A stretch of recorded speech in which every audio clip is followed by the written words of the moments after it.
د پکتیکا ولایت په شپږو ولسوالیو کې د شپږ ښوونځیو لپاره د معیاري ودانیو د جوړولو پروژې د وایفا موسسې له لوري د یونیسیف په مالي ملاتړ بشپړې او ګټې اخیستنې ته وسپارل شوې. الحمدلله موږ ډېر خوشحاله یو چې موږ ته دا تعمیر جوړ شو. دا زموږ کوم کلي په شوق ورته راځي، په دې نه راځي چې په شوق ورته راځي.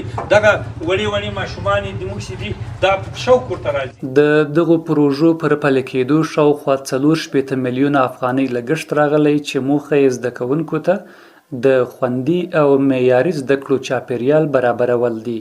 د وایفا موسسې د مسؤلینو په وینا هره ودانۍ 6 درسي خونې، یوه اداري خونه، د پاکو اوبو سیستم، 24 ساعته برېښنا، معیاري تشنابونه او نور اړین سهولتونه لري.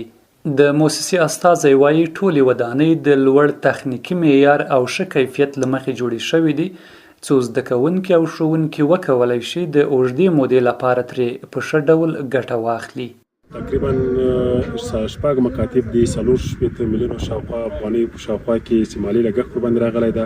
د یونیسیف لخوا د وایفا موسسې تر چتر لاندې چې نوموړو شرکتونو جوړ شوي دي او رسما تقریبا اوس د 12 میاشتني تامیناتو وروسته د معارف د پکتیکا ولایت د معارف ریاست محترم ماموریتونو او استادانو ته تسلیم شوي دي. پخوا د دغو سیمو ډیری زده کوونکي د ښوونځیو لپاره د معیاري ودانیو له نشتوالي سره مخ وو او خپل زده کړې تر خیمو، ونو او یا هم په آزاد چاپېریال کې ترسره کولې چې د سختې هوا او نورو ستونزو له امله یې پر زده کړو منفي اغیز کاوه. د همدې اړتیا له مخې وایفا موسسې د یونیسیف په مالي ملاتړ د دغو ښوونځیو د ودانیو د جوړولو چارې پیل او بشپړې کړې. د سیمې اوسیدونکي د وایفا موسسې له دې اقدام هرکلی کوي او وایي د ښوونځیو لپاره یې د معیاري ودانیو په جوړېدو سره به د ماشومانو لپاره د زده کړو مناسب چاپېریال برابر او د تعلیم کیفیت به نور هم ښه شي. اول ځل که مکتب نه ولو پرې خیمې ولې په خیمو کې شاګردان درسونه ویل ماحول هیڅ برابر نه ولو.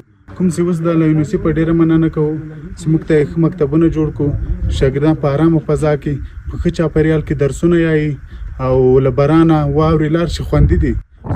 موږ له یونیسیف څخه ډېر خوشحاله یو ستاسې ښوونځی واقعا لکه په وران باغ کې یو ښه ګل شي نو ډېر پرې خوشحاله یو مکتب باندې یونیسیف څخه ډېره مننه کوو. یعنې چاپېریال یا د زده کړې لپاره بیخي هېڅ برابر نه و.